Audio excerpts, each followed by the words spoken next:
Hola, mi querido Adriel, confírmame si ya me escucho, por favor.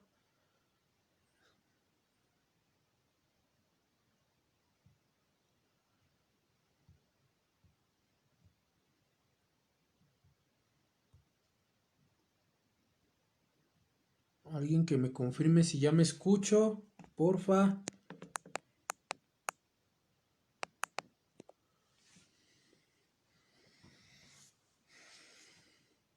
Gracias, mi querido Adriel. Vamos a esperar unos segunditos más. Son 7:06. Bueno, tengo 7:06. A las 7:10 iniciamos. Um,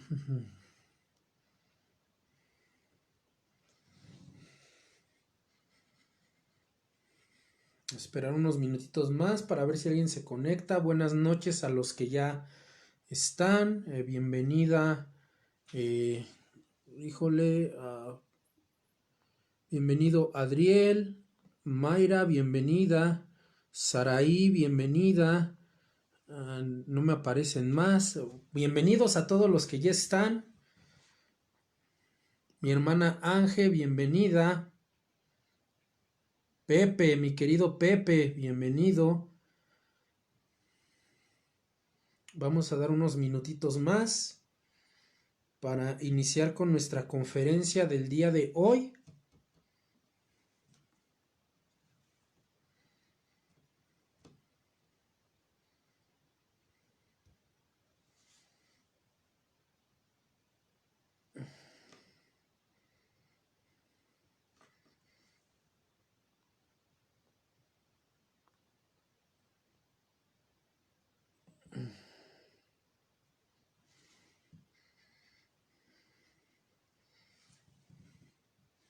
Unos minutitos más, si no ya iniciamos nosotros.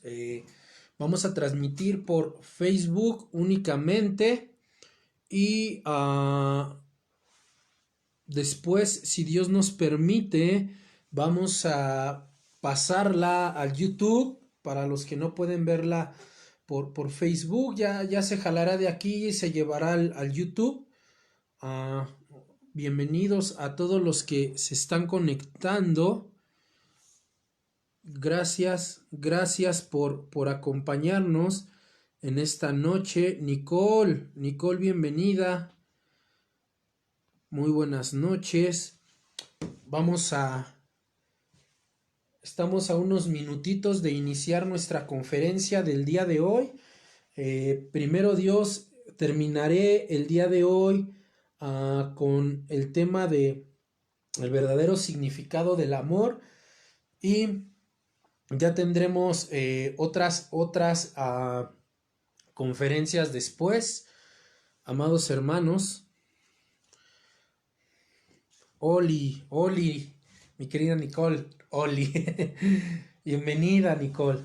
Bien, unos minutitos más bien un minuto más y arrancamos con nuestra conferencia, amados hermanos, del verdadero significado del amor, según lo tratan las escrituras. Amados hermanos, vamos a dar unos minutitos más.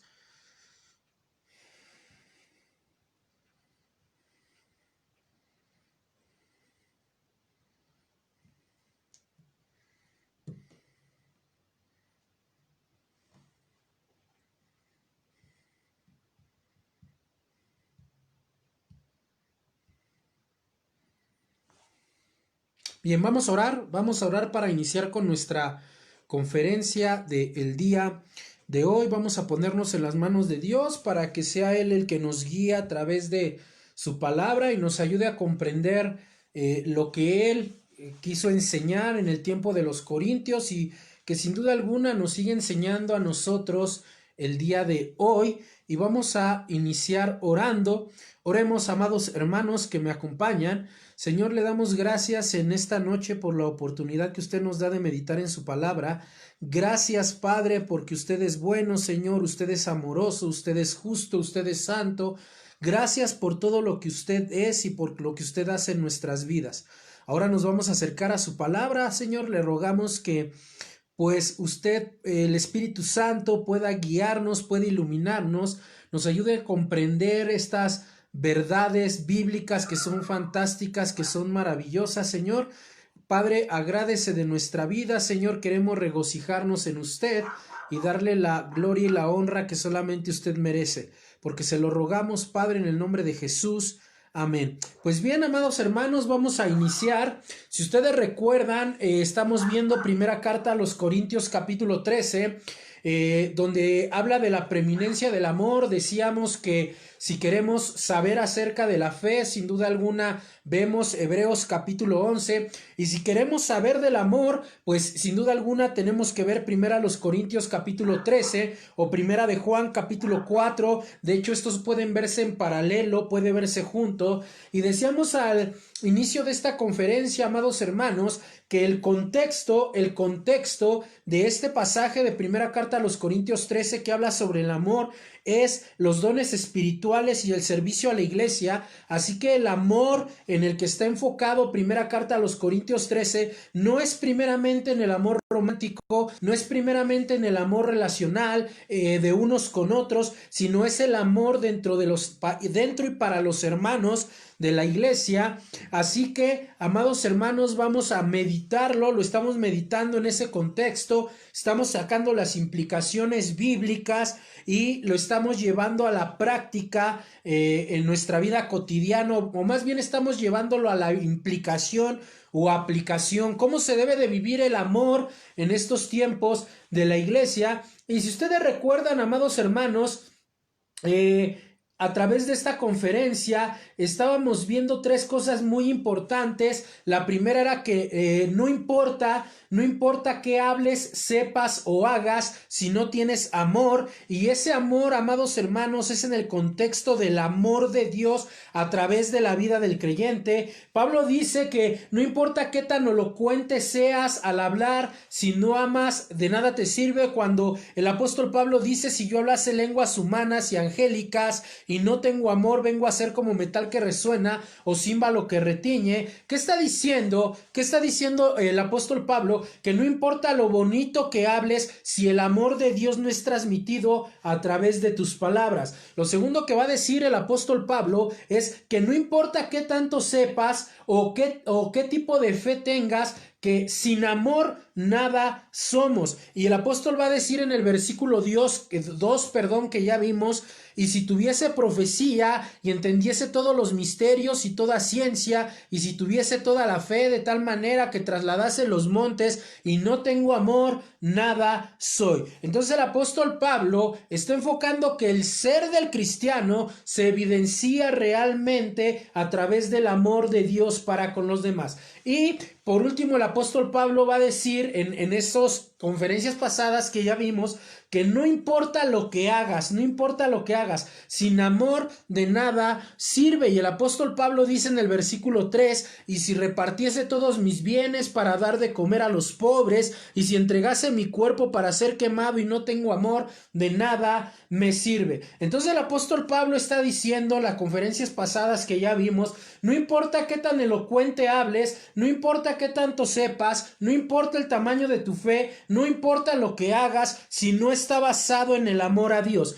Y decíamos, amados hermanos, que el amor a Dios implica obediencia. No podemos decir que amamos a Dios si somos desobedientes a Dios. Bueno, es que yo amo a Dios y amo a mi prójimo. Bueno, si tu vida está en un contexto de pecado, si tu vida está en un contexto de desobediencia, eso no es amar a Dios. Eso es amarte a ti mismo, amar tus gustos, amar tus placeres, amar tus deleites. El Señor Jesús dice en el Evangelio de Juan, que en esto conocerá el mundo que amamos a Dios si guardáremos sus mandamientos. Y ese guardar, explicábamos en aquella conferencia, que no era abrir el cajón, meter el amor a Dios y cerrar el cajón. No, el amor a Dios es guardar el amor a Dios es obedecer a Dios. La primer muestra del amor a Dios es ser obediente a Dios en todo. Y eso lo veíamos en la primera conferencia. Posteriormente, amados hermanos, empezamos a ver las características del amor y veíamos que el amor es paciente. La palabra que usa en griego en realidad se traduce como saber soportar, y decíamos que esto tenía como énfasis el soportarlo todo a causa de Cristo. Es decir, que cuando nosotros amamos a Dios, vamos a ser perseguidos, vamos a ser rechazados y tenemos que soportarlo. No quiere decir que me tengo que dejar, sino más bien se refiere a no tomar venganza por aquello que se nos está haciendo.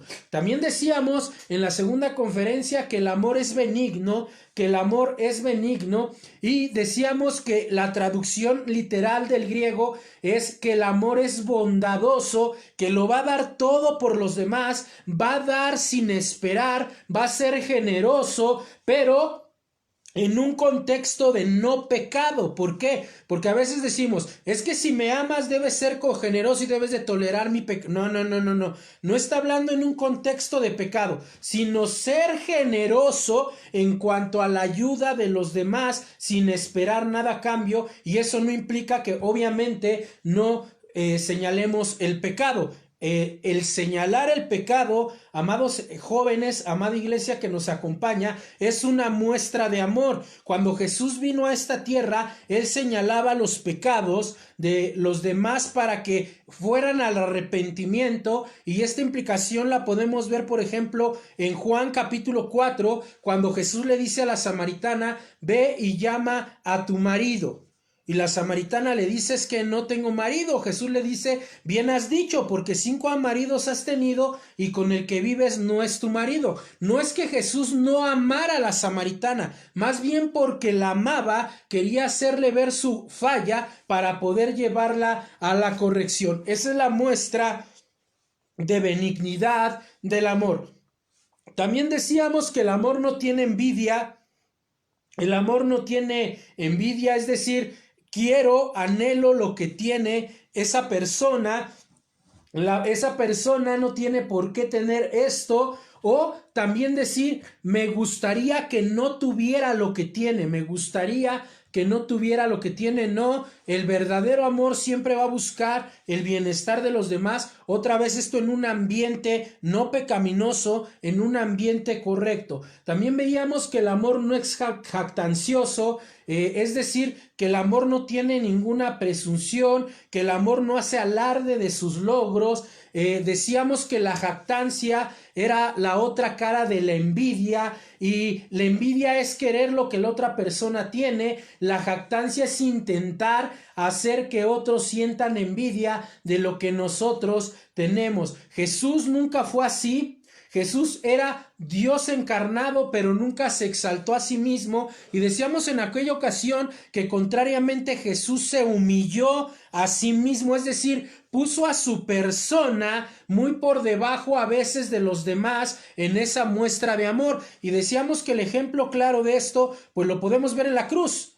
En la cruz vemos la humillación, la máxima manifestación de la humillación de Cristo, pero a la vez vemos la máxima manifestación del amor de Dios. El amor no es presuncioso, amados hermanos. El amor nunca se va a exaltar por encima de los demás, sino al contrario, se va a humillar por los demás. Y también veíamos la implicación de que Jesús, siendo Señor, siendo Dios, se humilló a sí mismo y lavó los pies de sus discípulos, que era una práctica bastante humillante para aquellos tiempos, que ni aun los siervos de menor rango, ni aun los esclavos de menor rango se atrevían a hacer. También veíamos que el amor no se envanece. El amor no se envanece, es decir, que el amor nunca, Pablo está hablando con sarcasmo, que el amor nunca te va a llevar a pensar que eres mejor que los demás. Y esto va implícito con lo anterior de no ser jactancioso. El amor te va a llevar más a que estar por encima de los demás, como les decía, a ser su siervo, ver antes por ellos que ver por ti mismo. La traducción aquí es que el amor no es vano. El amor no tiene vanidad. El verdadero amor de Dios no es vanidoso, no tiene vanidad. Y veíamos que Juan decía que él no era digno de desatar las sandalias del Señor Jesús, o que él mismo dijo que era necesario que él fuera menos, que él se hiciera menos para que Cristo fuera más que él. Y la implicación bíblica nos las da el apóstol Pablo cuando dice en Filipenses capítulo 2 que antes de ver por los demás, antes de ver por ti mismo, perdón, veas por los demás y que tengas a los demás como mayores a ti mismos. Entonces el amor no se envanece. También decíamos que el amor no hace nada indebido, y lo estamos viendo en primera carta a los Corintios capítulo 13. Y cuando decíamos que el amor no hace nada indebido, decíamos que el amor no tiene malos modales, que el amor no actúa groseramente como a veces solemos hacerlo.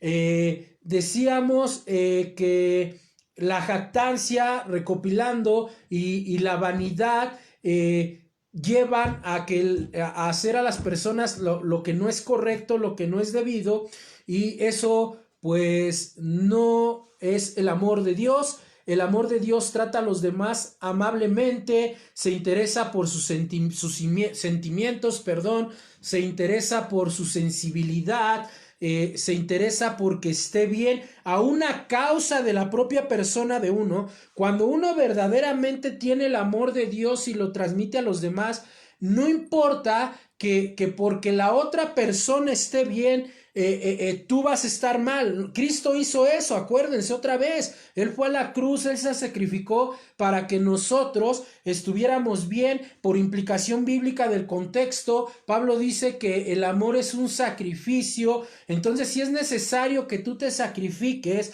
para que la persona a la que amas, o la iglesia a la que amas, o la iglesia mundial en general esté bien, tienes que hacerlo. El amor no es egoísta, es lo que está diciendo el apóstol Pablo. Un amor egoísta es el que siempre va a pensar en él, tengo que estar bien yo, y voy a estar bien yo, y todo tiene que ser y actuar para que esté bien yo. No, esa clase de amor no es el amor de Dios. El amor de Dios es: voy a procurar que los demás estén bien, aunque yo esté mal. Y eso lo podemos ver a lo largo de las escrituras, y obviamente lo podemos ver en Cristo. Y decíamos que el amor es mucho más que ser amables y considerados, ¿no? El amor es mucho más que eso.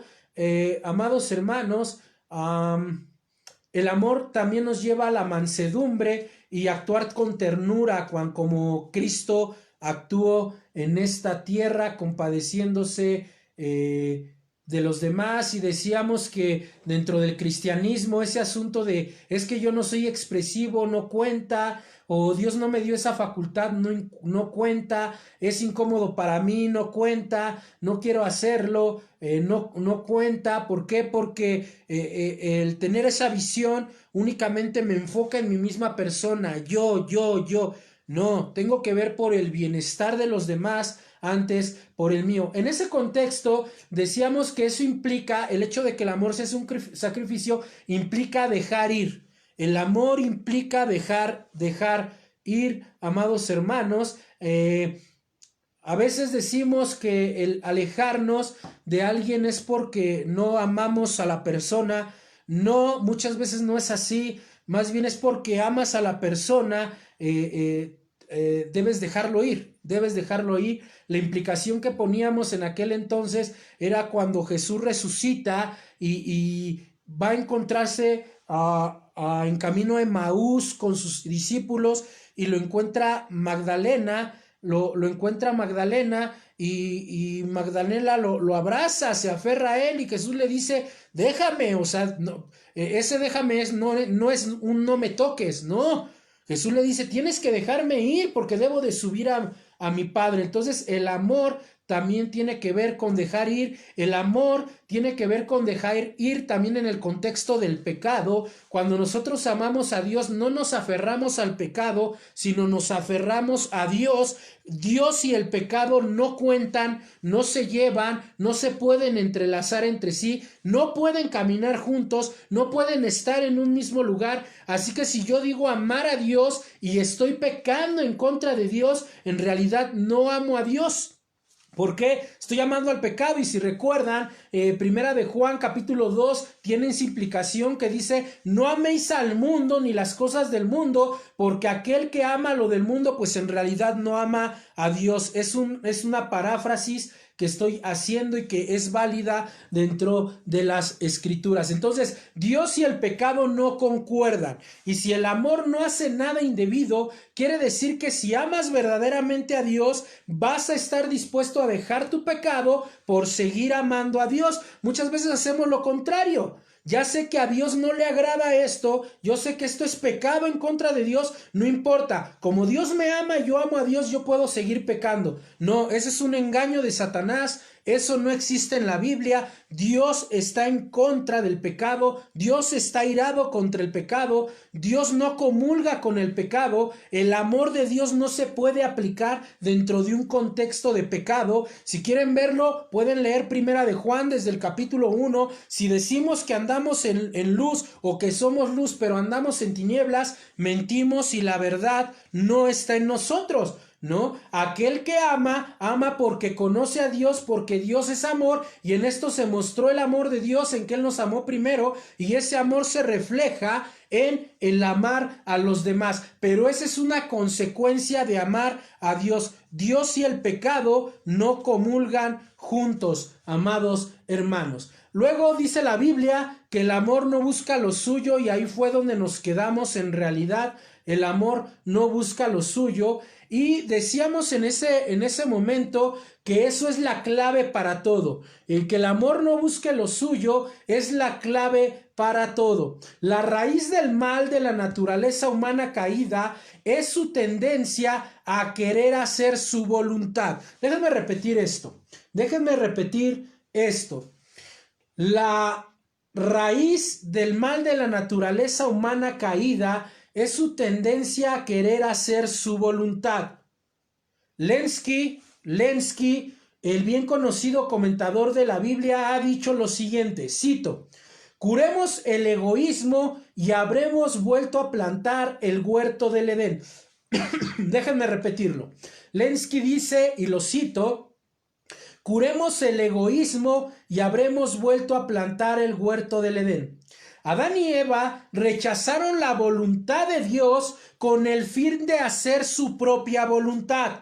Adán y Eva rechazaron la voluntad de Dios con el fin de hacer su propia voluntad. Es decir, que Adán y Eva querían que Dios se ajustara a la voluntad de ellos y no ellos ajustarse a la voluntad de Dios. Eso es egoísta. Pero el verdadero amor de Dios va a poner los deseos de Dios por encima de mis deseos personales. Déjame repetir esto.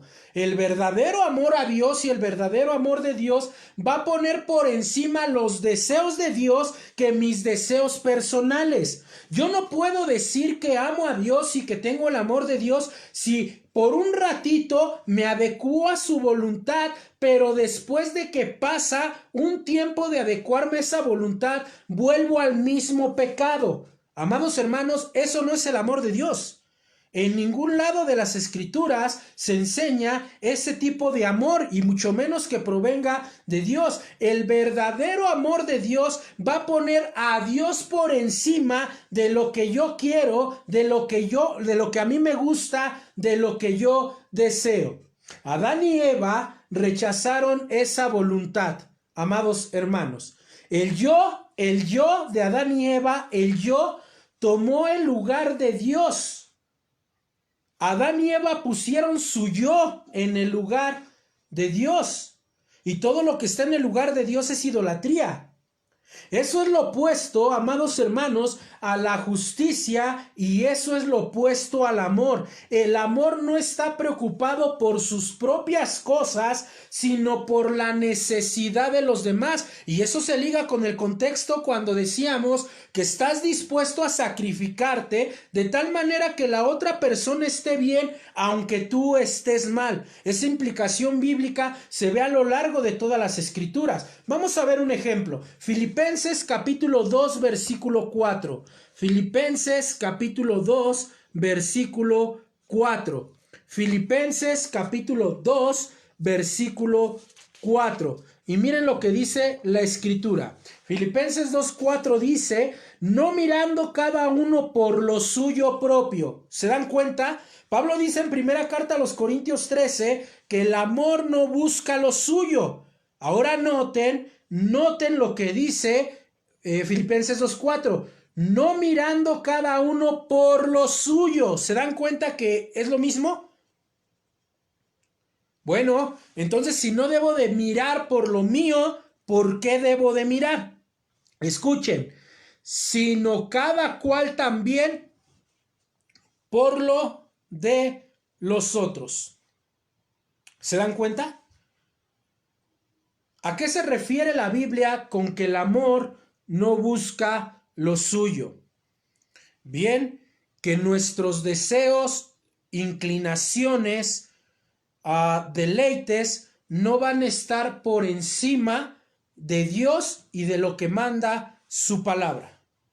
Amados hermanos, es una realidad y es muy triste cuando nosotros como cristianos ponemos nuestros propios deseos, lo que nosotros queremos, por encima de Dios. Y vienen las equivocaciones, vienen las consecuencias y todavía nos atrevemos a decir, es que fue voluntad de Dios. No, no fue voluntad de Dios. Fue insistencia de tus deseos pecaminosos. ¿Cómo lo sabemos? Vayan conmigo al libro de Santiago. Carta de Santiago. Carta de Santiago. Y vean lo que dice Santiago en el capítulo 1, Santiago capítulo 1, versículo 13. Santiago capítulo 1, versículo 13. Dice la palabra, escuchen, cuando alguno es tentado, no diga que es tentado de parte de Dios, porque Dios no puede ser tentado por el mal, ni él tienta a nadie. Escuchen, sino que cada uno es tentado cuando de su propia concupiscencia, amados hermanos, quiere decir en el griego, en realidad dice de sus malos deseos. Entonces, ¿cómo queda este texto? Sino que cada uno es tentado cuando de sus propios malos deseos es atraído y seducido. ¿Qué está diciendo la palabra de Dios?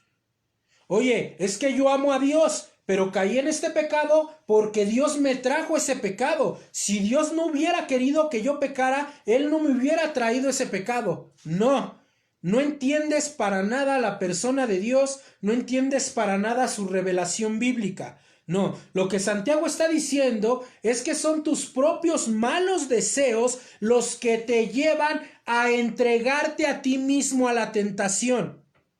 O sea, ¿cómo? Cuando peco yo mismo me entrego a la tentación. Bueno, vuelvan a leer el texto. Sino que cada uno es tentado cuando de sus propios malos deseos es atraído y seducido. Noten el resultado. Entonces la concupiscencia, después que ha concebido, da a luz el pecado, y el pecado siendo consumado, da a la luz la muerte. Esto es contrario a lo que dice Dios. Esto es contrario a lo que dice Jesús. Si me aman, obedezcan mis mandamientos. Aquí dice que el que busca lo suyo, de sus propios malos deseos, está en pecado y va directo a la muerte. Así que no podemos decir que eso proviene de Dios.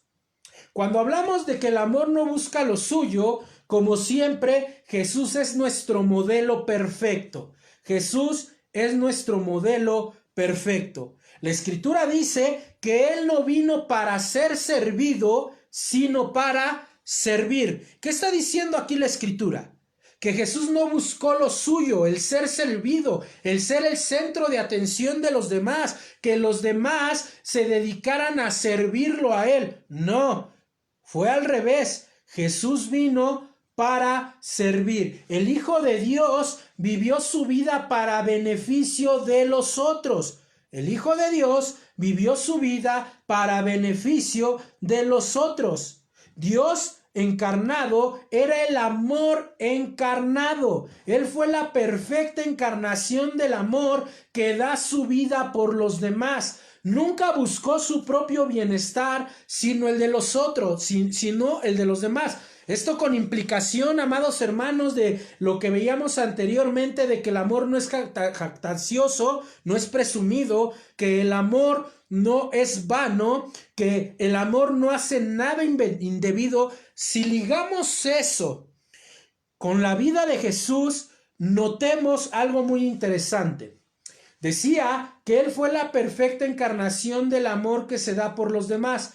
Nunca buscó su propio bienestar, sino el de los otros. ¿Qué está diciendo la Biblia entonces en este contexto de que el amor no es presumido, no es vano y no hace nada indebido? Que cuando el amor no busca lo suyo, amados hermanos, tiene como implicación que no se va a molestar cuando los demás no hagan lo que Él quiere. A eso se refiere. Obviamente no estamos hablando en términos pecaminosos, lógicamente, ¿no? Cuando hablamos de la palabra de Dios, Jesús sí se enojó.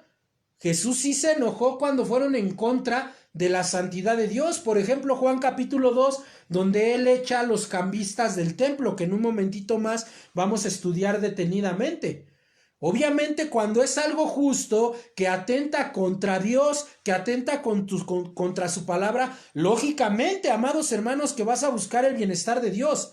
Lo que aquí me refiero, amados hermanos, es, por ejemplo, cuando le decimos a Dios, permíteme tener esto, y le pedimos a Dios cosas, y Dios nos dice, no, porque más que beneficiarte, te voy a perjudicar. ¿Y qué hacemos? Nos enojamos con Dios y hacemos nuestra santa voluntad.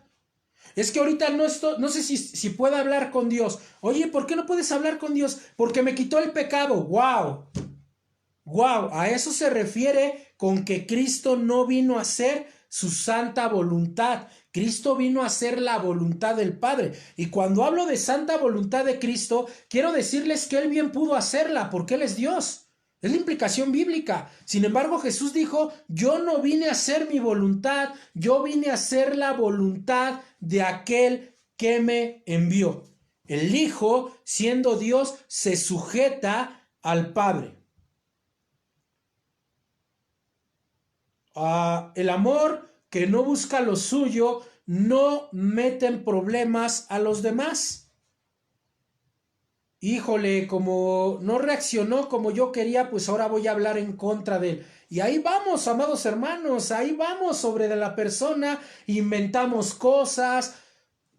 Pablo le dijo a Timoteo, mira Timoteo, no pierdas el tiempo hablando de ese tipo de cosas. Mejor dale la vuelta y sigue sirviendo al Señor. Esto lo vemos en primera carta a Timoteo, amada iglesia. El amor que no busca lo suyo va a poner la voluntad de Dios por encima de su propia voluntad. Dios, a mí me gustaría esto, pero ¿qué te gustaría a ti, Señor? Y si lo que estoy viviendo no es de tu agrado, Señor, entonces voy a dejarlo. Si lo que estoy haciendo, en lo que estoy viviendo, tu palabra claramente dice no lo hagas, ¿qué tengo que hacer? Dejarlo. No continuar en ese asunto. Si no, entonces ya no estaré buscando la voluntad de Dios. Ya estaré buscando lo mío, lo que quiero, lo que a mí me interesa. Yo tengo que estar bien, no importa que los demás no lo estén o no importa que pase por encima de la dignidad de los demás. Amado hermano, ese es el pensamiento más antibíblico que existe. El primero yo, después yo y al último yo no concuerda para nada con lo que las escrituras enseñan. Cuando Jesús lavó los pies de sus discípulos, Jesús les dijo, porque ellos le habían dicho que él era el maestro y era el Señor. Jesús les dice, pues si yo siendo su maestro, yo siendo el Señor, les acabo de lavar los pies, lávense los pies los unos a los otros, porque ejemplo les he dado. ¿Qué les está enseñando Jesús? Que tienes que tener la capacidad de humillarte por los demás. Tienes que tener la capacidad de humillarte por los demás. Esto tiene como implicación que si estamos en un hecho, en un contexto donde estamos ocasionando un problema aún sin quererlo, te vas a hacer a un lado. ¿Por qué? Porque buscas que los demás estén bien. No llegar a ser el que hace la discordia. La implicación de Proverbios, ¿se dan cuenta? ¿Se dan cuenta? Proverbios en todo su libro enseña mucho esto. De principio a fin enseña mucho esto, amados hermanos. Jesús no buscó su propio bienestar, sino el de los demás. El amor no busca lo suyo, amados hermanos. Vamos a leer el texto. 1 Corintios 13 para tomarle bien el sabor de lo que les estoy diciendo. Versículo 4. Teniendo en la mente que el amor no busca lo suyo, tengan eso en la mente mientras leemos el texto. Lean el versículo 4, a partir del versículo 4, con eso en mente. El amor no busca lo suyo. El amor es sufrido, es benigno. El amor no tiene envidia, no es jactancioso, no se envanece, no hace nada indebido. O sea que lo anterior, amados hermanos, de que es sufrido, benigno, no se envanece, no es jactancioso, no tiene envidia, no hace nada indebido, es el pilar de que el amor no busca lo suyo. Entonces, Pablo, cuando el amor busca lo suyo, ¿cómo es? Cuando el amor busca lo suyo, ¿cómo es? Pues no es sufrido, es malicioso, tiene envidia, es jactancioso, es vano y hace todo lo indebido. ¿Se dan cuenta? ¿Se dan cuenta, queridos jóvenes, amados hermanos que nos acompañan? No podemos decir amar a Dios si no estamos cumpliendo con lo anterior. No estamos amando a Dios, estamos haciendo todo lo contrario. ¿Se dan cuenta? Entonces, primeramente yo. A ver, Gerardo, ¿cómo es tu amor para con Dios? ¿Es sufrido, es benigno, no tiene envidia, no es jactancioso, no se envanece, no hace nada indebido? ¿O será más bien, Gerardo, que tu amor no es sufrido, es maligno, tiene envidia, es jactancioso, es vano, hace todo lo contrario a lo indebido, es decir, a lo debido, es decir, es malicioso? Como dijo un teólogo, y lo cito, mide la santidad de tu vida y podrás medir el amor que le tienes a Dios. Amados hermanos, me temo que ahí no paso el examen. Estoy hablando de mí, amados hermanos. Me temo que ahí no paso el examen. Entonces, si el amor no busca lo suyo, va a ser un amor sufrido, bondadoso, que no tiene envidia, que no ataca a los demás, que no presume, que no es vano, que no es vacío, y que trata de obedecer a Dios. Eso es que el amor no busca lo suyo. Posteriormente, el apóstol Pablo va a decir, no se irrita, versículo 5, no se irrita. Significa en el griego enojarse, y más bien el origen de la palabra es como una convulsión o arrebato repentino de emociones no correctas o acciones no correctas. Cuando dice que el amor no se irrita, se refiere a un enojo impulsivo, impulsivo. El amor nos protege en contra de esos arranques de irritación, enojo, o disgusto. Eso no quiere decir que el cristiano no se va a enojar. Dios le ha dado al cristiano esa emoción del enojo. Más bien lo que Pablo está señalando aquí cuando dice que no se irrita es que esa emoción que Dios nos dio no la llevemos a los términos pecaminosos. Por ejemplo, la venganza. Lo que va a decir Pablo a continuación, que es guardar rencor. Guardar rencor.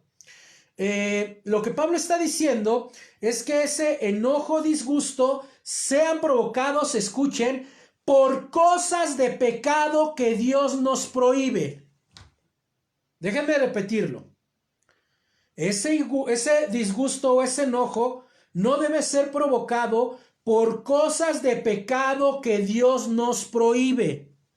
También tiene la intención de no dejarse provocar. No dejarse provocar. Oye, es que vino tal persona y me habló mal de ti.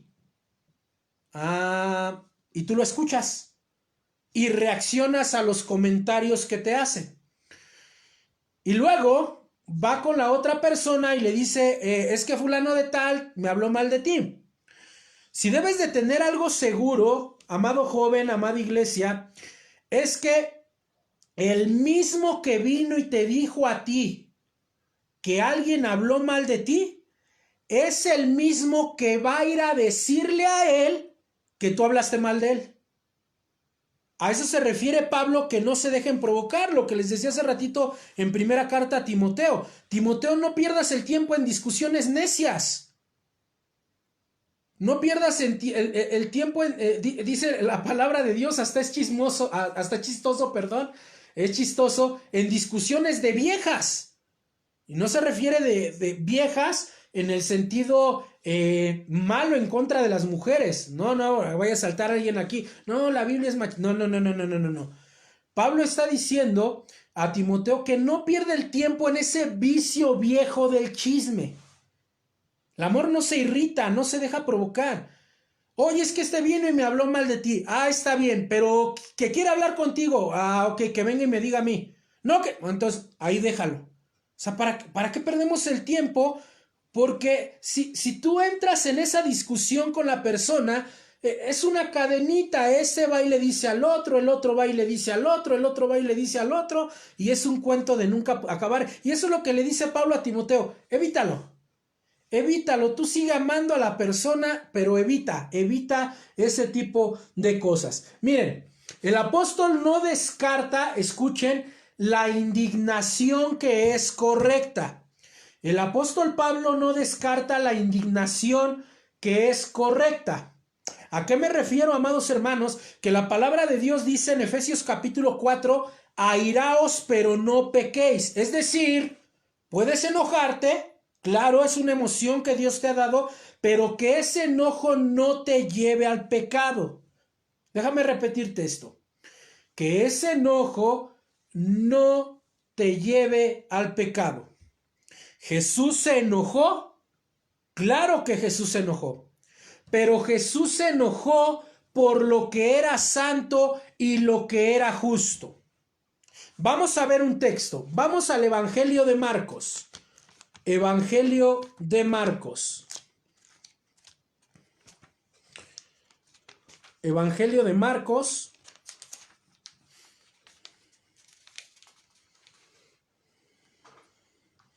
Evangelio de Marcos, capítulo 3. Evangelio de Marcos, capítulo 3. Versículo 5. Marcos, capítulo 3, versículo 5. Miren lo que dice la palabra de Dios. Entonces, mirándolos alrededor con enojo, entristecido por la dureza de sus corazones, dijo al hombre: extiende tu mano. ¿Por qué se enojó Jesús? Aquí está hablando de Jesús. Versículo 1 del capítulo 3. Otra vez entró Jesús en la sinagoga y había ahí un hombre que tenía seca una mano. ¿Por qué Jesús se enojó? El enojo de Jesús fue por el pecado de aquellos hombres. Si te vas a enojar, enójate por y con el pecado. Déjame repetírtelo. Si te vas a enojar, enójate por y contra o con el pecado. Jesús entra a esta sinagoga y ve a un hombre con una necesidad. Tenía seca una mano.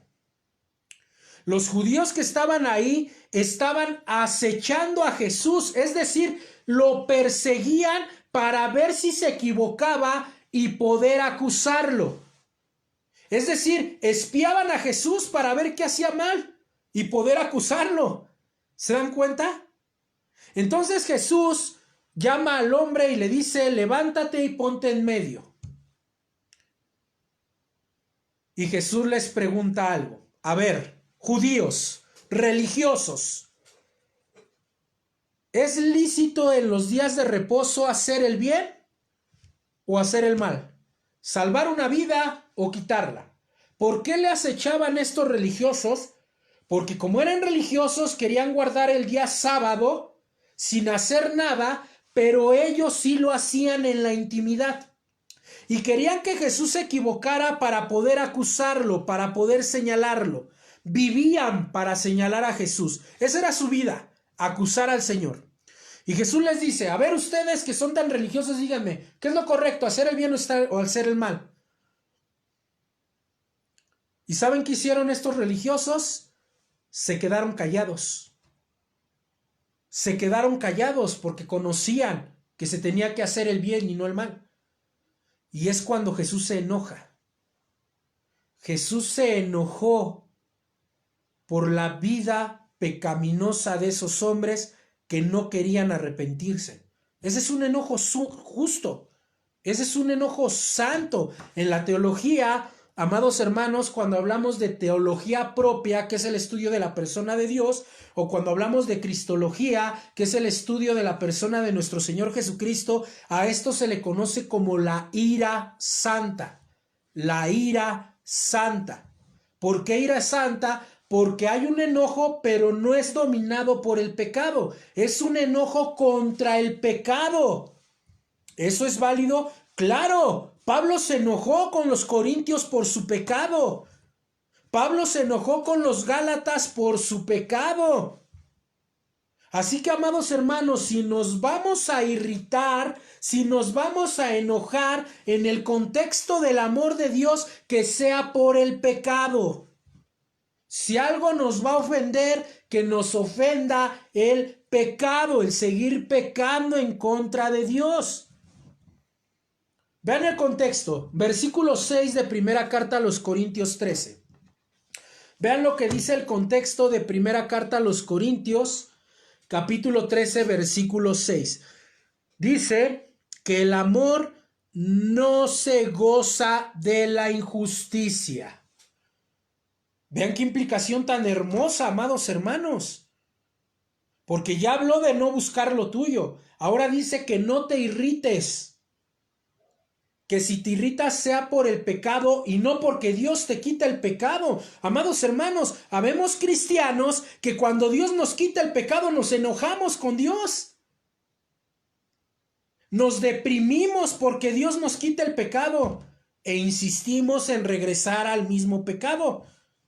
Pero la Biblia dice, en este mismo texto, que el amor no se goza de la injusticia. ¿Se dan cuenta? El amor, cuando reacciona con irritación, es en contra de la injusticia, es decir, el pecado. ¿Se dan cuenta? Enojarse por el maltrato de los indefensos, por ejemplo. O enojarse porque están difamando a un hermano de la iglesia que tú conoces que no tiene pecado. Enojarse porque contradigan a la palabra. Eso debe enojarnos, que contradigan a la palabra de Dios. Enojarnos cuando ataquen directamente a Dios. Enojarnos cuando se desobedezca clara y abiertamente a Dios. Enojarnos cuando no se le dé la adoración, alabanza, gloria, honra a Dios. Que eso nos enoje. Que eso nos enoje. No lo contrario, cuando la palabra dice, no hagas esto, y yo me enojo porque la palabra no me deja hacer eso. ¡Ay! Es que qué Dios tan exigente. Dios no me ama porque no me deja eso. No. Enójate por el pecado. Si algo vas a odiar, odia el pecado. Eso es una indignación justa. Pero, amados hermanos, cuando la indignación es verdaderamente justa, nunca será provocada por nada y menos por el pecado personal. Vayan a Mateo capítulo 21 versículos 11 y 12. Mateo capítulo 21 versículos 11 y 12. Mateo capítulo 21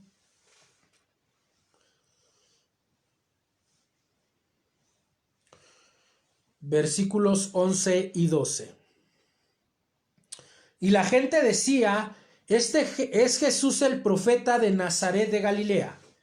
Y entró Jesús en el templo de Dios y echó fuera a todos los que vendían y compraban en el templo y volcó las mesas de los cambistas y las sillas de los que vendían palomas. ¿Cómo las volcó? ¿Cómo los echó afuera? Bueno, dice la palabra que con cuerdas hizo un azote, un tipo de látigo, y Jesús los sacó fuera a latigazos. ¿Por qué hizo eso Jesús? ¿Por qué hizo eso Jesús? Sigan leyendo. Versículo 13. Y les dijo, escrito está, mi casa de oración será llamada, mas vosotros la habéis hecho cueva de ladrones. ¿Se dan cuenta? ¿Por qué se indignó tanto Jesús? Porque estaban ofendiendo abiertamente a Dios. ¿Por qué se enojó Jesús? Porque estaban ofendiendo directamente a Dios. Amada iglesia, amados jóvenes, eso es el pecado. Ofende directamente a Dios. Y si ofende directamente a Dios, ahí es donde debo de indignarme. No al revés. No al revés.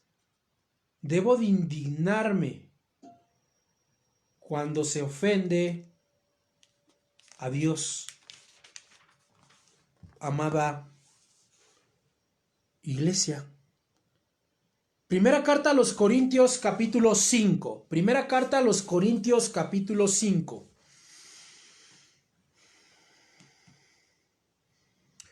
Primera a los Corintios capítulo 5 versículo 9. en adelante. Primera carta a los Corintios capítulo 5 versículo 9. Dice la palabra de Dios: os he escrito por carta que no os juntéis con los fornicarios, no absolutamente con los fornicarios de este mundo, o con los ávaros, o con los ladrones, o con los idólatras, pues en tal caso os sería necesario salir del mundo. Escuchen el versículo 11. Más bien os escribí que no os juntéis con ninguno que llamándose hermano fuere fornicario o avaro o idólatra o malediciente o borracho o ladrón, con el tal ni aun comáis. Amados hermanos, esta es una orden bien fuerte de Pablo. Bueno, obviamente el Espíritu Santo a través de Pablo.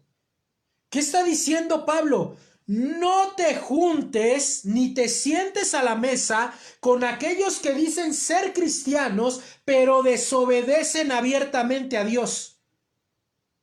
Oye, Pablo, ese es un mandamiento bien fuerte. ¿Por qué? Porque Dios nos manda a amarnos los unos a los otros, nos manda a amar al prójimo. Sí, pero no pasando por alto el pecado. ¿Se dan cuenta? Dios no está diciendo odia a los que dicen ser cristianos y se comportan de esta manera. No, Pablo no está enseñando esto.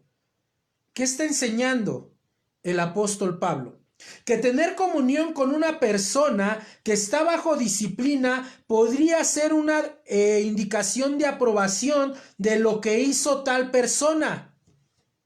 ¿Qué está diciendo Pablo? Indígnate por su pecado. Porque si él está pecando abiertamente y tú vas y no le dices nada y convives con él como si nada y no le ayudas a encontrar su pecado, tú mismo le estás diciendo que estás de acuerdo con su pecado y entonces la persona no va a poder cambiar su manera de vivir. Eso es lo que está enseñando el apóstol Pablo. ¿Cómo lo sabemos? Versículo 12, porque ¿qué razón tendría yo para juzgar a los que están afuera? No juzgáis vosotros a los que están dentro, porque a los que están afuera Dios juzgará. Quitad pues a ese perverso de entre vosotros. ¿Qué está diciendo Pablo? Mateo 18, implicación de Mateo 18, ponlo en disciplina. ¿Cuál es la implicación de Mateo 18? Ve tú primero con el hermano que está pecando y háblale, tú y él solos. Si no se arrepiente, ve con 2 testigos y vuélvele a hablar. Si no se arrepiente, expónlo a la iglesia. Y si no se arrepiente, tenlo por gentil, es decir, sácalo de la comunión de la iglesia. Eso es lo que está enseñando aquí. ¿Por qué Pablo nos ordena esto? Acuérdense, el contexto es la indignación por el pecado. Oye, hermano Jera, ¿y dónde dice la Biblia que Pablo aquí está indignado por el pecado? Versículo 1 del capítulo 5. Versículo 1 del capítulo 5. De cierto se oye que hay entre vosotros fornicarios, fornicación, y tal fornicación cual ni aun se nombra entre los gentiles, tanto que alguno tiene a la mujer de su padre, y vosotros estáis envanecidos. A ver, quiero detenerme aquí. Ustedes están envanecidos, dice el apóstol Pablo, pero 1 Corintios 13 dice que el amor no se envanece. ¿Se dan cuenta cómo los corintios no estaban amando? Los corintios no estaban amando con el amor de Dios porque estaban envanecidos. Sigue diciendo el texto. ¿No deberíais más bien haberos lamentado para que fuese quitado de en medio de vosotros el que cometió tal acción? ¿Se dan cuenta? Pablo está indignado por el pecado que está dentro de la iglesia. El pecado quita el amor de Dios. Pablo está indignado por eso. Versículo 3. Ciertamente yo, como ausente en cuerpo, pero presente en espíritu, ya como presente, escuchen, he juzgado al que tal cosa ha hecho. Oye, Pablo, ¿cómo juzgaste a aquel hombre? Escuchen lo que dice Pablo, versículo 5 de 1 Corintios 5. ¿Cómo juzgó Pablo a tal hombre? Dice, el tal sea entregado a Satanás para destrucción de la carne, a fin de que el espíritu sea salvo en el día del Señor. ¿Qué está diciendo Pablo? A tal que está pecando abiertamente y que ustedes se indignan y que yo sí me indigno, lo he entregado a Satanás. ¿Qué es entregar a Satanás?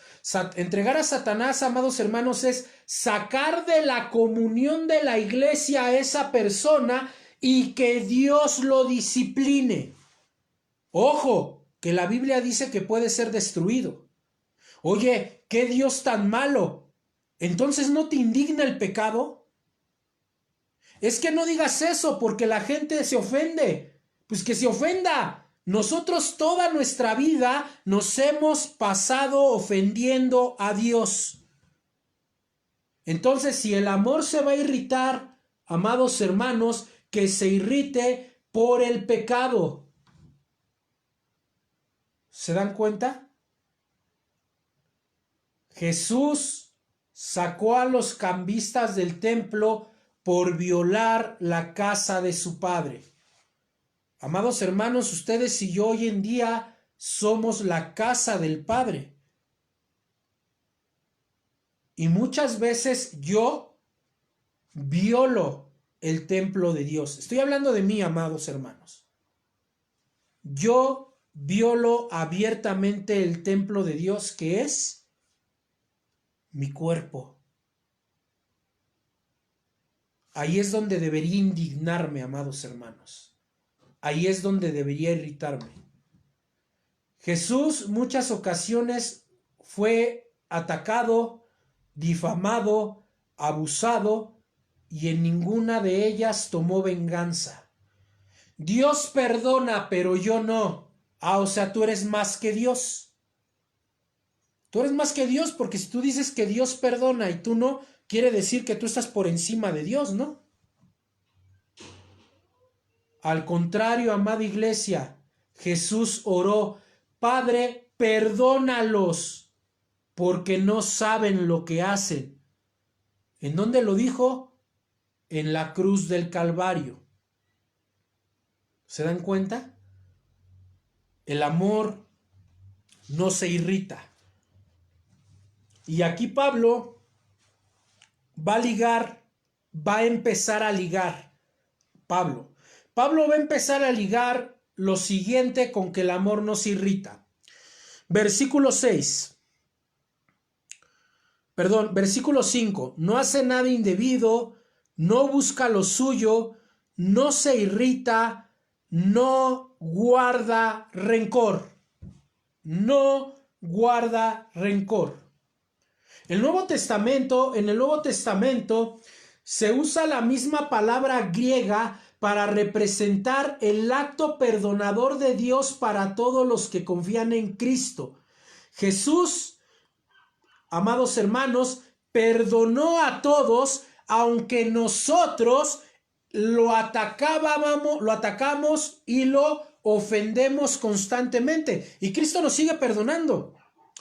Si estuviéramos de manera presencial, amados hermanos, si estuviéramos de manera presencial y yo les dijera, pónganse de pie todos aquellos que han ofendido y siguen ofendiendo a Cristo, me parece que la reacción principal tendría que ser ponerme yo primero de pie. Yo primero tendría que ponerme de pie. Es una realidad. Sigo ofendiendo a Dios, sigo ofendiendo a Cristo de muchas maneras. Pero Cristo no me guarda rencor. ¿Se dan cuenta? Sino al contrario. Vean lo que dice Romanos capítulo 4, versículo 8. Romanos capítulo 4, versículo 8. Romanos capítulo 4, versículo 8. Dice, bienaventurado el varón, escuchen, a quien el Señor no inculpa de pecado. ¿Qué está diciendo el apóstol Pablo? Que es feliz el varón que Dios no le está señalando todo el tiempo su pecado. Es decir, echando en cara todo el tiempo su pecado. ¿Por qué Dios no hace eso?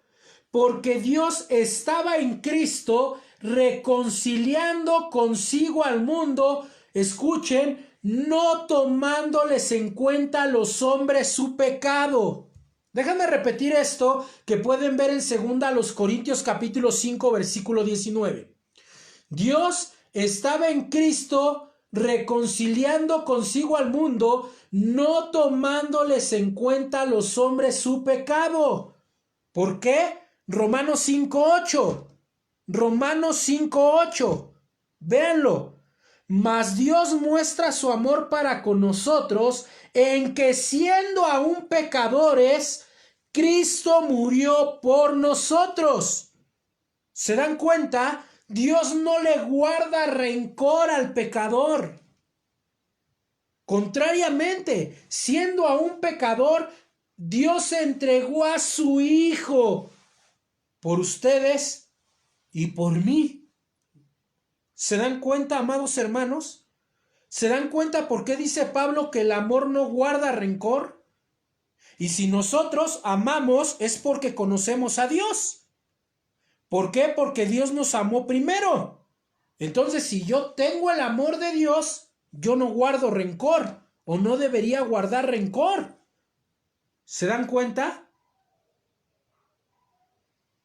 Una vez que el pecado es puesto bajo la sangre de Cristo, ya no queda más recuerdo de él en la persona de Dios. Déjame repetirte esto. Una vez que el pecado es puesto bajo la sangre de Cristo, ya no queda más recuerdo de él delante de Dios. Oye, entonces, ¿por qué constantemente a mí se me vienen los recuerdos de mis pecados? Ese no es Dios, es Satanás. Y a veces nosotros insistimos en recordar nuestros pecados pasados por estar escuchando más a Satanás que a Dios. No, si yo escucho a Dios y amo a Dios y tengo el amor de Dios, el pecado, ese recuerdo del pecado pasado ya no va a crear más mella en mi existencia. ¿Dónde dice eso? ¿Dónde dice eso?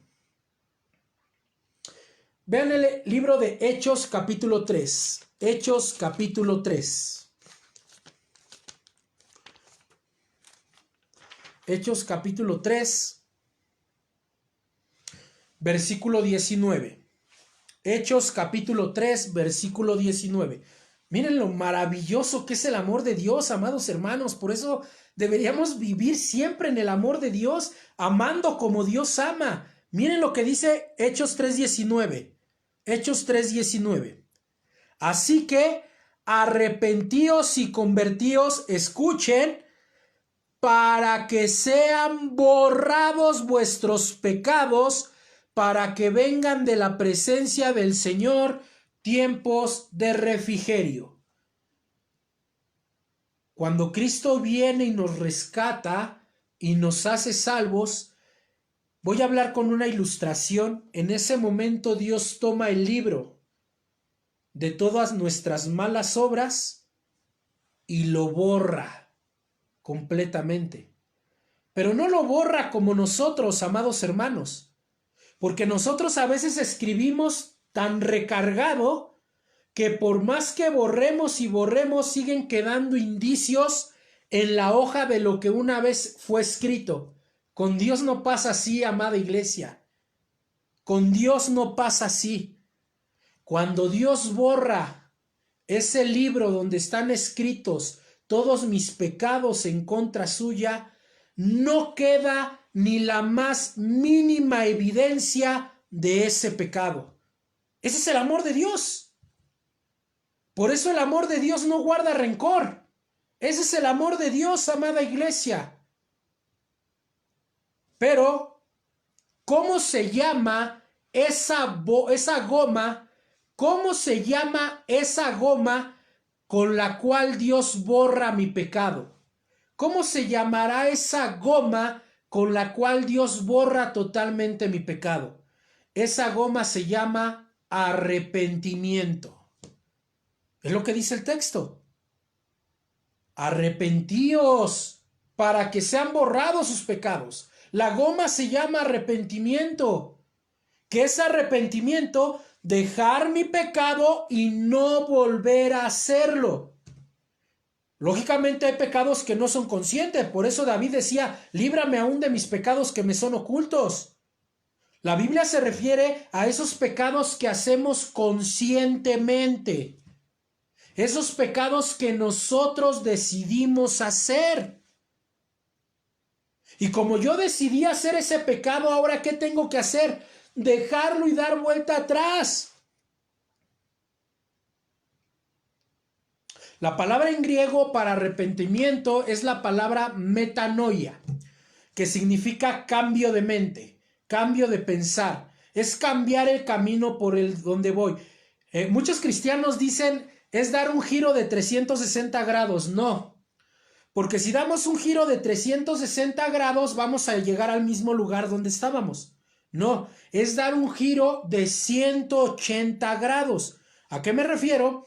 Que estás parado aquí, das un giro de 180 grados, llegas a la mitad y cambias el camino por el cual estabas y estábamos viviendo. Eso es el arrepentimiento.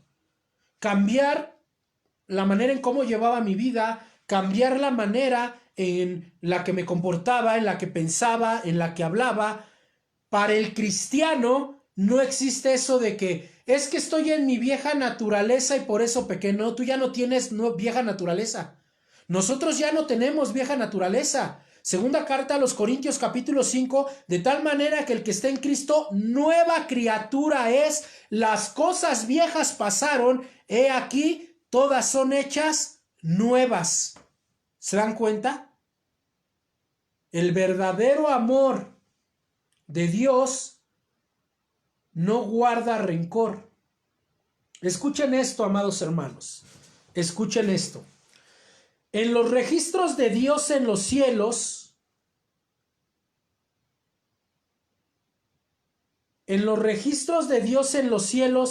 hay una inscripción típica. En los registros de Dios en los cielos hay una inscripción típica. ¿Cuál inscripción típica? La inscripción típica es la siguiente. El libro del registro de Dios dice Gerardo Velázquez Márquez. La inscripción típica se dice justificado. En el libro de Dios está el nombre Gerardo Velázquez Márquez. ¿Cuál es la inscripción típica? Justificado. ¿Se dan cuenta? ¿Por qué justificado? Porque somos reconocidos como justos en Cristo. La justicia de Cristo es acreditada a nuestro favor. Ya no hay más constancia de pecado. Todo se ha borrado. Amados hermanos, si Dios ha borrado todo nuestro pecado de su registro, del libro de su registro, si Dios ha borrado todo rastro de nuestro pecado en su libro de registro, ¿por qué insistimos en seguir escribiendo en él? Déjame repetir esto. Si Dios ha borrado todo indicio de pecado en su libro de registro, ¿por qué nosotros insistimos seguir escribiendo en él? Es decir, ¿por qué insistimos en seguir pecando? Oiga, hermano, ¿y qué tiene que ver esto con el pecado si la Biblia dice que el amor no guarda rencor? Porque estoy hablando del rencor que existe en nuestros corazones, eso es pecado. El rencor que existe hacia los demás en nuestros corazones es pecado, amados hermanos. Escuchen esta frase. Dios olvida, pero yo no. ¡Wow! ¿En serio? Amados, no nos pongamos en el lugar de Dios. Eso fue el primer pecado que existió. Y ese pecado fue motivado por el orgullo y la vanidad. Y el nombre de la persona o del ser creado, perdón, que cometió ese pecado era Lucifer, posteriormente Satanás o el diablo. Nosotros no tomamos el lugar de Dios. Dios olvida el pecado y la ofensa y jamás se acuerda de ella. Así es nuestro Dios. Ese es el verdadero amor de Dios. Nosotros tenemos que actuar de la misma manera, amados hermanos. Si alguien te ha ofendido, debes perdonarlo. No debes guardar rencor. Oye, eso significa que me tengo que dejar que me hiera y me hiera. No, no, no, no, no, no, no. Si la persona está insistiendo en herirte, aléjate de ella. Si tú ves que la relación se está tornando muy áspera y te está llevando al pecado, mejor aléjate. Eso hacía Jesús. ¿Se acuerdan? Dice la Biblia que Jesús se fue de Nazaret porque no le creían y ahí no hizo ningún milagro. Dice que Jesús se iba de muchas ciudades, Tiro, Sidón y otras, por ejemplo, porque lo rechazaban abiertamente. Jesús le dijo a los discípulos, a los apóstoles, si llegan a un lugar y van a una casa, busquen el Hijo de Paz. Si no lo reciben, salgan de ahí. Eso no significa que no ames a la persona, no, sino porque te amo me alejo de ti, porque veo que nada más nos estamos hiriendo o no estamos concordando. A lo mejor yo estoy pecando y a ti te indigna mi pecado, la implicación que veíamos hace un momento, y por indignación me amas, pero por indignación al pecado, como yo no quiero cambiar, pues mejor aléjate de mí. Eso no quiere decir que no vayas a orar por mí. Claro que vas a orar por mí. ¿Se dan cuenta? Eso hacía Jesús. Jesús no iba a muchas ciudades porque lo rechazaban abiertamente. Eso no es guardar rencor. Eso es, oye, para no lastimarnos, para no herirnos y porque te amo mejor, tomo mi distancia. Pablo dice, en cuanto dependa de ustedes, estén en paz con los demás. Y a veces ese estar en paz es, me alejo. Vayan a la carta de Judas. Vayan a la carta de Judas.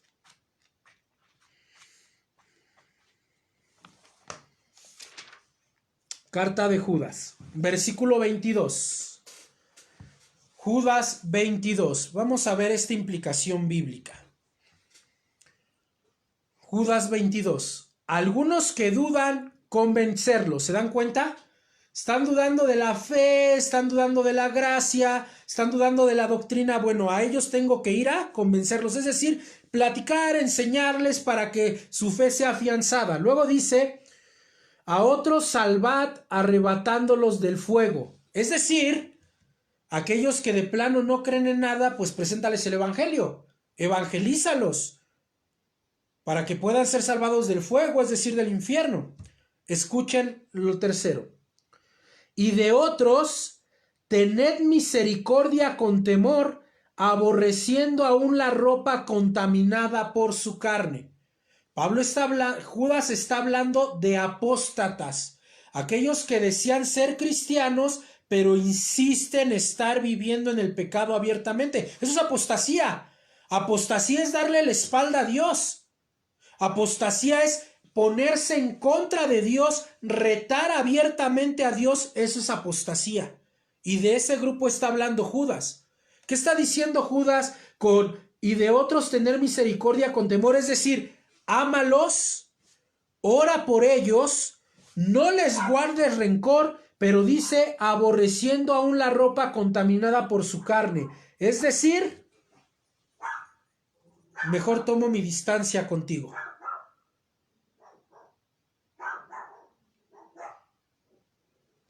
Mejor tomo mi distancia contigo. ¿Eso hace el amor? Claro. Oye, pero ¿no dice la Biblia que Jesús murió por todos? Claro, pero no todos van a ser salvos. Y no porque Cristo no quiera que sean salvos. La voluntad de Dios es que todos los hombres sean salvos, segunda de Pedro. El problema es que no todos van a ser salvos porque no quieren creer en Cristo.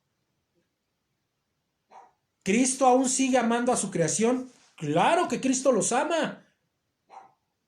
Entonces, si los ama, ¿por qué no los salva? Porque no quieren ser salvados.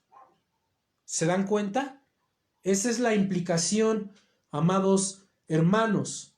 El amor no guarda rencor y hace todo lo necesario para que los demás estén bien. Vamos a terminar.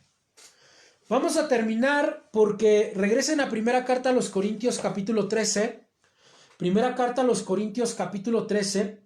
Porque Pablo pasa a resumir todo lo que ya ha escrito y lo hace usando unos contrastes. Pablo va a resumir todo lo que ya ha escrito y lo hace usando unos contrastes. Versículos 6 y 7. Versículos 6 y 7 de primera carta a los Corintios capítulo 13. Escuchen. No se goza de la injusticia, mas se goza de la verdad. Todo lo sufre, todo lo cree, todo lo espera, todo lo soporta. El verdadero amor no es feliz por lo malo. El verdadero amor no es feliz con lo malo. Es decir, que el verdadero amor no es feliz por y con el pecado. Déjame repetir esto. El verdadero amor no es feliz por lo malo. El verdadero amor no es feliz con lo malo. El verdadero amor no es feliz por ni con lo malo, sino por lo bueno. Sino por lo bueno. Es fiel, fidedigno, se demuestra con verdad, está dispuesto a sufrir todo. ¿Se dan cuenta? Porque hoy en día es que por cualquier cosa ya no amamos. El amor no duda. El amor da confianza. El amor es totalmente paciente. Está dispuesto a soportar todo. ¿Quieres un ejemplo de esto? Mira la cruz. Mira la cruz. En la cruz, amados hermanos, vemos el ejemplo de que el amor todo lo sufre, todo lo cree, todo lo espera, todo lo soporta. Dios, quiero una muestra de que me amas. Mira la cruz. Déjame repetir esto. Dios, quiero una muestra de que me amas. Mira la cruz. Ahí se manifestó todo este amor. Cristo sufrió. Fue bueno al morir por nosotros. Renunció a lo suyo por nosotros. Se humilló por nosotros. Se humilló hasta lo peor. Su vida fue perfecta.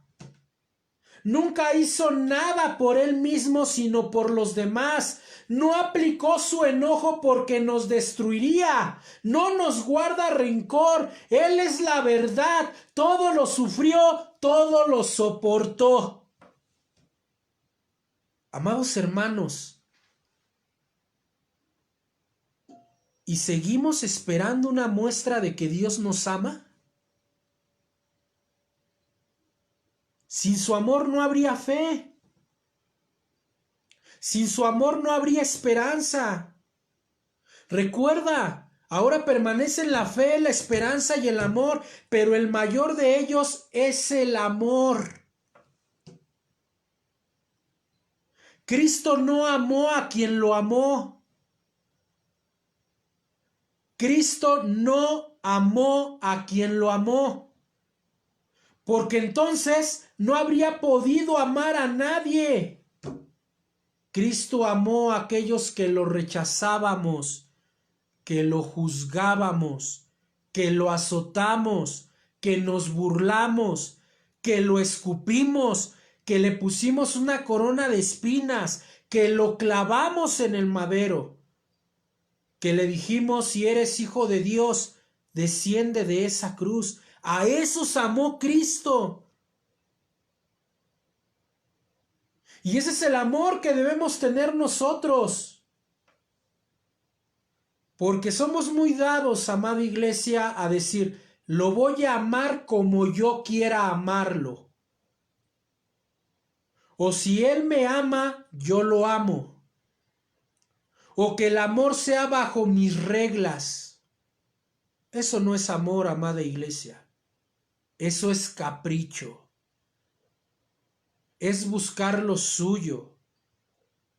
El verdadero amor está dispuesto a humillarse por los demás. No, ya me hizo esto, pero déjalo, después me desquito, porque a mí el que me la hace, me la paga. Eso no es amor. No, amados hermanos, el amor, escuchen, está dispuesto a sufrir por el ser amado. El amor está dispuesto a sufrir por el ser amado. Y por, como veíamos en la implicación bíblica, si eso significa alejarte, dejarlo, hay que hacerlo. Eso hace Cristo. El amor verdadero significa llorar con Él, reír con Él, temer con Él, estar en paz con Él. Me estoy refiriendo a mis amados hermanos. Ese es el amor que Cristo nos ha dado para que se los demos a los demás. Amémonos unos a otros, no importando lo que conlleve. Ejemplo tenemos en Cristo. Dejemos de pensar en el amor en los términos de lo que ellos nos puedan dar a nosotros. No, comencemos a vivir comencemos a vivir el amor en lo que tú puedes dar a los demás y, de ser posible, tu propia vida. Eso dijo Jesús. Jesús en el Evangelio de Juan dice: nadie tiene mayor amor que este, que uno dé su vida por sus amigos. Debemos amar así a Dios. Debemos amar así a la iglesia. Debemos amar así a la familia. Debemos amar así a los vecinos. Debemos amar así a todos. De eso estamos hablando, amada iglesia. Debemos cuidar, debemos proteger. ¿Se dan cuenta? Pero ¿sabes? Esto se va a dar si realmente eres cristiano. Porque solamente el que es cristiano tiene esta clase de amor. ¿Por qué? Porque aman a la medida que Dios ama. Y que Pablo nos acaba de describir en este capítulo. Oye, ¿cuál es la medida en la que Dios ama? Léete primera carta a los Corintios, capítulo 13, versículos 1 al 13. Y ahí está la medida del amor de Dios. Busquemos amarnos de esa manera. Busquemos amar de esa manera. Señoritas, busquen a alguien que las ame de esta manera. Jóvenes, busquen a alguien que los ame de esta manera. Hermanos que están casados, amen así a su esposa. Hermanas, amen así a sus esposos. Amada iglesia, amemos así a Cristo y amémonos así entre nosotros. Entonces, alguien que me lleva a pecar me ama, no, no te ama. Alguien que me lleva a odiar me ama, no, no te ama. Alguien que te lleva fuera de la iglesia te ama, no, no te ama. Alguien que rompe tu comunión con Dios te ama, no, no te ama. Y si tú insistes en el pecado, tú no amas, pero no amas a Dios. Porque Cristo se sacrificó por amor. Se sacrificó por el hombre porque lo ama. Y si tenemos esa clase de amor, estaremos dispuestos a sacrificarnos. Para terminar, ¿dónde dice todo esto? Porque a mí me parece, hermano Gerardo, o pastor, como quieran llamarme, que usted lo está inventando, o que tú lo estás inventando. Ok, Primera de Juan, capítulo 4. Primera de Juan, capítulo 4.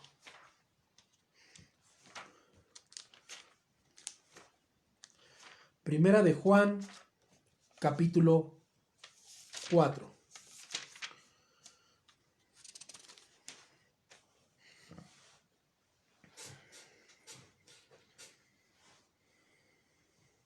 Versículo 7.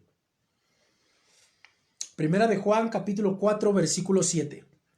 Amados, amémonos unos a otros porque el amor es de Dios. Todo aquel que ama es nacido de Dios y conoce a Dios. El que no ama no ha conocido a Dios porque Dios es amor. En esto se mostró el amor de Dios para con nosotros, en que Dios envió a su Hijo unigénito al mundo para que vivamos por él. En esto consiste el amor, no en que nosotros hayamos amado a Dios, sino en que Él nos amó a nosotros y envió a su Hijo en propiciación por nuestros pecados. Amados, si Dios nos ha amado así, debemos también nosotros amarnos unos a otros. Nadie ha visto jamás a Dios. Si nos amamos unos a otros, Dios permanece en nosotros y su amor se ha perfeccionado en nosotros. En esto conocemos que permanecemos en Él y Él en nosotros, en que nos ha dado de su Espíritu. Y nosotros hemos visto y testificamos que el Padre ha enviado al Hijo, el Salvador del mundo. Todo aquel que confiese que Jesús es el Hijo de Dios, Dios permanece en él y él en Dios. Y nosotros hemos conocido y creído el amor que Dios tiene para con nosotros. Dios es amor, y el que permanece en amor permanece en Dios y Dios en él. En esto se ha perfeccionado el amor en nosotros, para que tengamos confianza en el día del juicio. Pues como Él es, así somos nosotros en este mundo. Déjame detenerme aquí. Amados hermanos. Pues como Él es, así somos nosotros en este mundo. Pero Dios no peca. Dios no se entrega al pecado. Dios nos entrega a la tentación. ¿Se dan cuenta? Debemos ser como Él fue. Como Él es en el cielo, tenemos que ser en la tierra nosotros. Dura la tarea. Versículo 18.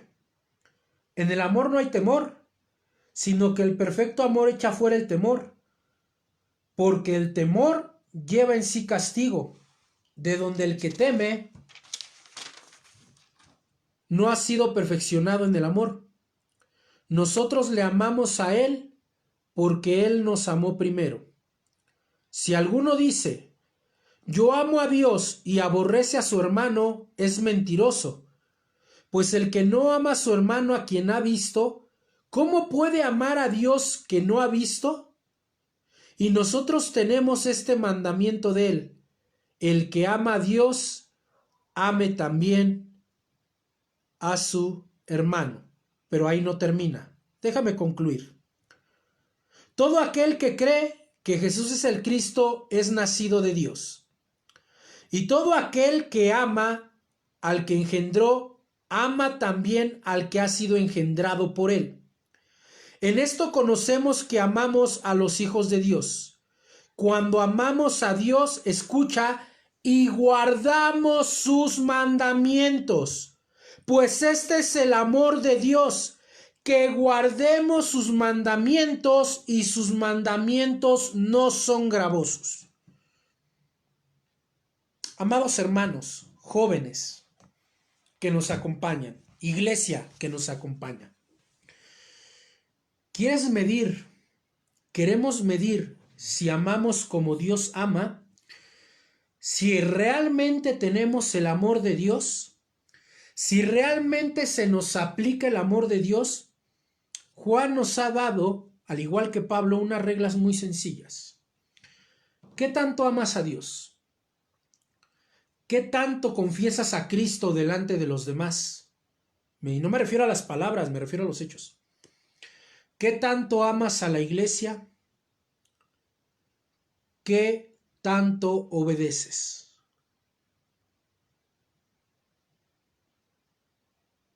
Son unas reglas muy fáciles para saber si realmente tengo y poseo el amor de Dios. La Biblia es clara. Amas a Dios, vas a amar a la iglesia. Amas a la iglesia, vas a amar a los hermanos. Amas a Dios, vas a obedecer a Dios. En todo. No en lo que me conviene, no me conviene, lo que me gusta, no me gusta, no. En todo. En todo. Híjole, hermano, no nos habló con amor. Más bien, porque les estoy hablando con amor, les digo todo esto. El que ama, obedece a Dios. La medida del amor de Dios en nuestra persona es la obediencia. Ahora permanece la fe, la esperanza y el amor. Pero el mayor de ellos es el amor. Vamos a orar. Señor, le damos gracias en esta noche por permitirnos meditar en su palabra. Gracias, Padre, porque usted nos ha confortado, pero también nos ha confrontado. Señor, nos ha enseñado la verdadera medida del amor. Cómo actúa el amor. Cómo vive el amor. Cómo se vive en amor. Padre, que realmente podamos aplicar y vivir de esta manera. Que realmente podamos amarnos los unos a los otros con la medida en que usted nos amó. Somos sus hijos. El amor en nosotros debería de ser natural. Padre, que regresemos a esas primeras obras.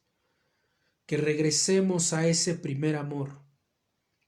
Y que le glorifiquemos no solamente con nuestras palabras, sino también con nuestros pensamientos y con nuestros hechos. Gracias, Padre. Gracias, Señor. En el nombre de Cristo Jesús. Amén. Pues bien, amados jóvenes, amada iglesia, muchas gracias por acompañarnos. Nos estamos viendo para la siguiente conferencia, si el Señor así lo permite. Ya les estaremos avisando sobre el tema y la fecha de la siguiente conferencia. Es un gozo grande en el Señor el poder verlos aquí, amados hermanos, y un gozo de los que posteriormente nos estarán viendo por el YouTube. Gracias, amados hermanos, que tengan una excelente noche, que el Señor les bendiga y que su gracia les sea manifiesta en todo momento, en todo tiempo y todo lugar. Que el Señor los bendiga y nos vemos la próxima. Hasta luego.